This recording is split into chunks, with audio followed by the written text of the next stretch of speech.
BJP प्रत्याशी Ramniwas Rawat नजरबंद। Rest house में police ने कस्टडी में बिठा लिया है। कांग्रेस प्रत्याशी मुकेश मल्होत्रा भी नजरबंद कर दिए गए हैं। 3 घंटे तक मुकेश मल्होत्रा नजरबंद किए गए हैं। तो भारतीय जनता पार्टी के प्रत्याशी रामनिवास रावत, साथ में कांग्रेस पार्टी के प्रत्याशी मुकेश मल्होत्रा को नजरबंद कर दिया गया है। ये कोशिश ये रहती है कि किसी तरह से चुनाव को प्रभावित ना किया जा सके।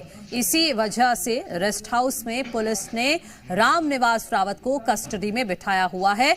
उसी की ये एक्सक्लूसिव तस्वीरें जी मध्य प्रदेश छत्तीसगढ़ आपको दिखा रहा है। आप देख सकते हैं कि रामनिवास रावत बीच में बैठे हुए हैं और दोनों साइड में उनके पुलिसकर्मी बैठे हुए हैं, पुलिस अधिकारी बैठे हुए हैं और फिलहाल उनको नजरबंद किया हुआ है।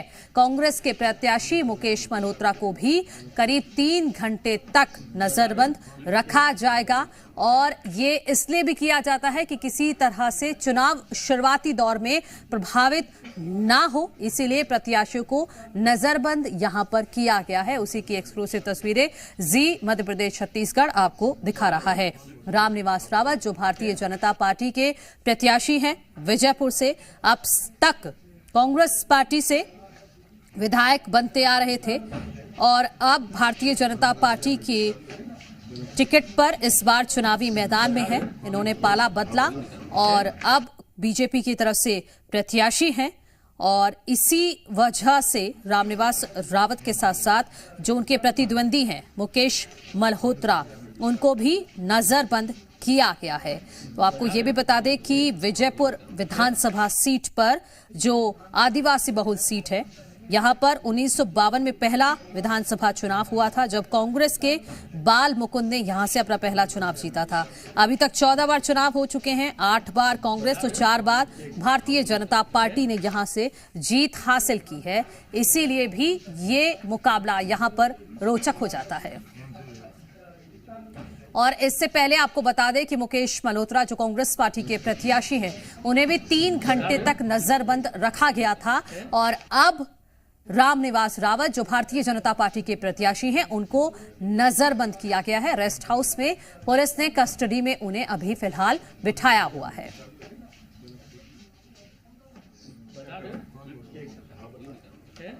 तो ग्राउंड जीरो पर शुरुआती 2 घंटे के साथ साथ आप समझिए कि 3.5 घंटे का लगभग वक्त हो चुका है जब से मतदान शुरू हुआ है।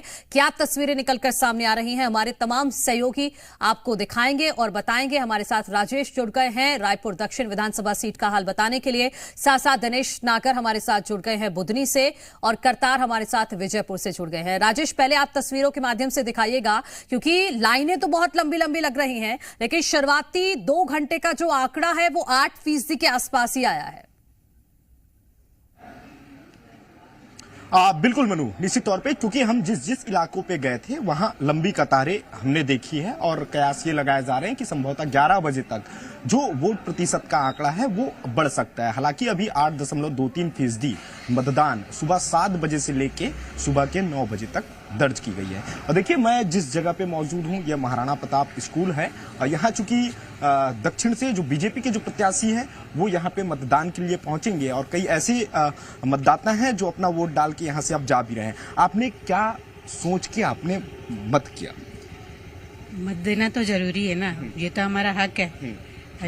सही मतलब वो उसको चुनना, विधायक को चुना, जो भी। क्या मुद्दे आपको दिखे? यही सब, सड़क व्यवस्था, पानी की व्यवस्था, बिजली की व्यवस्था, सब चीज सही हो हमारे इलाके में, बस वही चाहते हैं। एक बार वो निशान दिखा दीजिए। ये देख सकते हैं, ये मतदान करके अभी निकल रही हैं। आपने वोट किया? क्या सोचे? आप तो युवा हैं, क्या सोच के मतदान किए? सबसे पहले महिला सुरक्षा और जो कानून व्यवस्था है वो से ठीक होना चाहिए। अच्छा, इसलिए कानून व्यवस्था आपको लगता है मुद्दा है? जी बिल्कुल। जिस तरह से क्राइम रेट बढ़ रहा है और जिस तरह से कट्टा लेके सोशल मीडिया पे दिखाया जा रहा है, सबसे पहले चीज वो बंद होनी चाहिए। अच्छा, तो ये तमाम मुद्दों को लेकर के आप? बिल्कुल।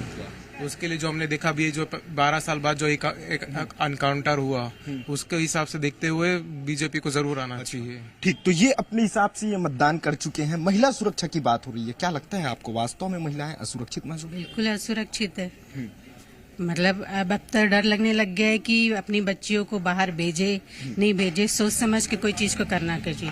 ठीक है राजेश, महिला सुरक्षा एक मुद्दा है। एक बार आप तस्वीरें दिखा दीजिएगा कैमरा घुमाकर, कि दर्शकों को भी अंदाजा लग जाए और वोटर्स को भी ये अंदाजा लग जाए कि जो अभी तक वोट करने नहीं पहुंचे हैं उनको पहुंचना है समय पर। बिल्कुल, ये देख सकते हैं ये तस्वीरें कि कुछ लोग जो हैं मतदाता हैं वो पहुंच रहे हैं धीरे धीरे। हालांकि जिस जगह में हम मौजूद हैं ये थोड़ा हाई प्रोफाइल इलाका है और बहुत से ऐसे मतदाता हैं जो यहां से मतदान करने के बाद यहां से निकलते जा रहे हैं। महिलाएं, खासकर महिलाओं में एक उत्साह जो है वो देखने को मिल रहा है। यही वजह है कि अलग अलग तमाम जो मतदान केंद्र है वहां पे भारी संख्या में जो महिला मतदाता है, चूंकि कहीं ना कहीं ये माना जा सकता है कि दक्षिण विधानसभा क्षेत्र में महिला मतदाता ही तय कर सकती है कि कौन उसके क्षेत्र का विधायक हो सकता है। बिल्कुल, 1,37,371 महिला वोटर्स हैं रायपुर दक्षिण विधानसभा सीट पर। राजेश, मैं लौटूंगी आपके पास। हमारे सहयोगी दिनेश नागर भी हमारे साथ जुड़े हुए हैं बुधनी से। दिनेश, वहां पर मतदान विजयपुर के कंपैरेटिवली थोड़ा स्लो चल रहा है, इसके पीछे क्या कारण है, अभी क्या तस्वीर है? देखिए, बिल्कुल बताना चाहूंगा कि शहरी क्षेत्र में जब मैं गया तो वहाँ पे मतदान काफी स्लो चल रहा था, और अभी ग्रामीण क्षेत्र में आया तो देखिए उत्साह तो नजर आ रहा है, फिर भी यहाँ मतदान की स्थिति आप देख सकते हैं, कम लोग मुझे पोलिंग बूथ पे नजर आ रहे हैं। यहाँ पे जो कई मुद्दों को लेकर चुनाव लड़ा जा रहा है, आप देख सकते हैं। हमारे साथ में और भी यहाँ मतदाता मौजूद है, बात करते हैं। आपने वोट डाल दिया? जी सर, मैंने अपना मतदान कर दिया है जी। दिल्ली विधानसभा जो चुनाव हो रहा है इसके तहत। अच्छा, क्या मुद्दे हैं? मुद्दे तो अभी फिलहाल तो ऐसे कोई नजर नहीं आ रहा है कि मुद्दे हैं यहाँ पे। अच्छा, ये विकास के ऊपर जी वोट दिया है जी, और राष्ट्र हित के लिए सर्वोपरि सबसे पहले वोटिंग जो है राष्ट्र हित के लिए तो विकास के लिए। किसान है आप, किसानों के लिए कोई विशेष मुद्दे, कोई समस्या है वगैरह? जो देखो, चुनाव में मुद्दे छोटे मोटे मुद्दे तो चलते रहते हैं, हाँ, कोई मायने नहीं रखते इतने मुद्दे। और मुद्दे अगर है भी तो इसको सोल्यूशन भी होगा। पार्टियां, जो भी पार्टी रूलिंग में है या जो जीतेगा प्रत्याशी, वो उसके प्रति जो है सजगता से उसे शिक्षा करेंगे। अच्छा, विकास की तब बात कर रहे हैं, युवा मतदाता हमारे साथ में। ये बताइए, वोट डाल दिया? जी बिल्कुल, मैंने वोट डाल दिया। ये उपचुनाव है, इसमें मैंने अपने मत का पूरा उपयोग किया। सबसे पहला वोट मैंने डाला अपने मतदान केंद्र पर। हाँ।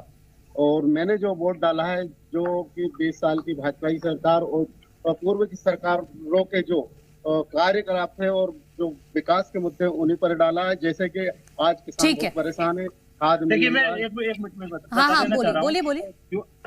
योर कलेक्टर साहब भी यहाँ पे मौजूद है हमारे साथ में, उनसे बात करते हैं। सर, क्या स्थिति है चुनाव की? देखिए, सुबह 7 बजे से मतदान चालू हो गया और मतदाताओं में अभी तक जो प्रारंभिक हम 2 घंटे का डेटा लेते हैं 9 बजे तक का, उसमें काफी अच्छा रुझान देखने को मिला है। विधानसभा निर्वाचन 2023 में जो 15.5% पोलिंग परसेंटेज था, वो अभी 16.90 हो गया, यानी लगभग 1.5% के आसपास जो मतदाताओं में मतदान का परसेंट अभी देखने को मिला है। अभी सेकंड हाफ की रिपोर्ट जो 11 बजे आएगी, उससे भी हम लोग लगातार ट्रेंड देख रहे हैं। प्रारंभिक 2 घंटे में मतदान अच्छा चल रहा है। मशीनें भी जो है काफी अच्छी चल रही है। मॉक पोल के दौरान जो है मुश्किल से 2 वीवीपैट और 1 वीयू चेंज हुई है। बाकी एक्चुअल पोल में कहीं पर भी कोई मशीन खराब नहीं हुई है, सभी जगह मतदाता अच्छे से वोट कर पा रहे हैं और कहीं पर भी कोई छिटपुट, झड़प या शिकायत या ऐसी कोई नहीं है। बहुत ही अच्छे माहौल में जो है सीहोर की दिल्ली विधानसभा चुनाव हो रहा है।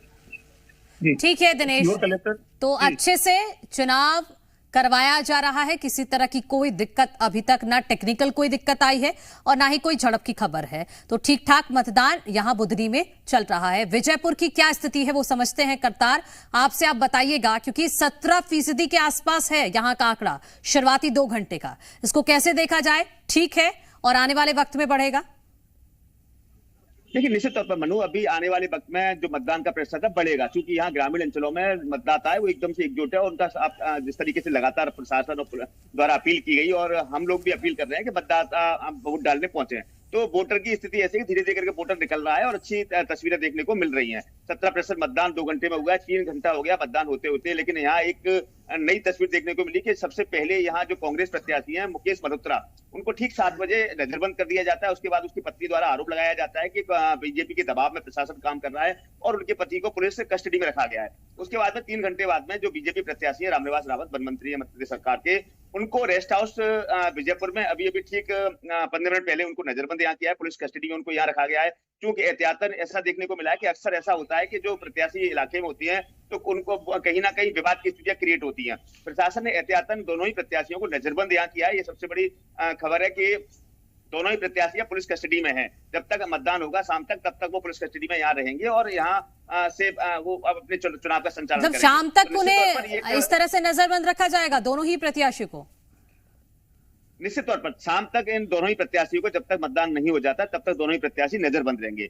क्योंकि मुकेश मल्होत्रा जो कांग्रेस प्रत्याशी है, उनके द्वारा आरोप लगाया गया, कांग्रेसियों द्वारा आरोप लगाया गया कि सिर्फ कांग्रेसी प्रत्याशी को बिठाया गया है, जिसके 3 घंटे बाद फिर बीजेपी प्रत्याशी को भी पुलिस प्रशासन द्वारा बिठा लिया गया। क्योंकि एक प्रत्याशी अगर रहेगा, एक बाहर रहेगा तो कहीं ना कहीं ये पार्शलिटी मानी जाएगी। तो इसको देखते हुए पुलिस और प्रशासन ने फिर रामनिवास रावत को कॉल किया और उनको फिर पुलिस वहां से लेकर आई और यही रेस्ट हाउस है जिसमें रामनिवास रावत को बिठाया गया है। और इस रामनिवास रावत इस रेस्ट हाउस के अंदर, वो वहां सामने आपको दिखाना चाहेंगे तस्वीरें। ये रामनिवास रावत यहाँ बैठे हुए हैं और उनको यहाँ बिल्कुल एक पुलिस कस्टडी में कहा जाए तो नजरबंद यहाँ किया है। हमारे साथ रामनिवास रावत, उनसे बात भी कर लेते हैं।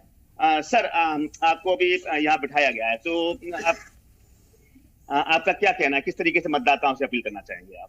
अपने मतदाताओं से अपील करूंगा कि अधिक से अधिक मतदान शांतिपूर्वक करें। मैं चाहता हूँ कि मतदान करके समय हमेशा आशीर्वाद देते हुए इसी तरह से विकास के लिए सेवा। लगातार 6 बार आप विधायक रहे हैं, 7वीं बार फिर आप विधायक बनने वाले हैं। कैसा, मतलब आपको मन में क्या, कितना विश्वास है, कितना आत्मविश्वास है कि मतदाता आपके साथ? विश्वास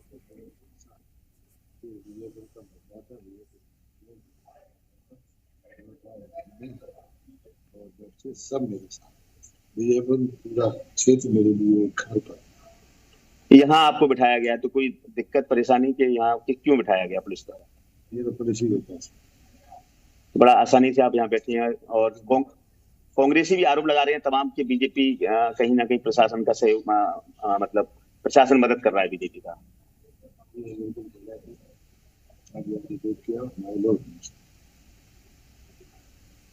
शांतिपूर्ण मतदान चल रहा है।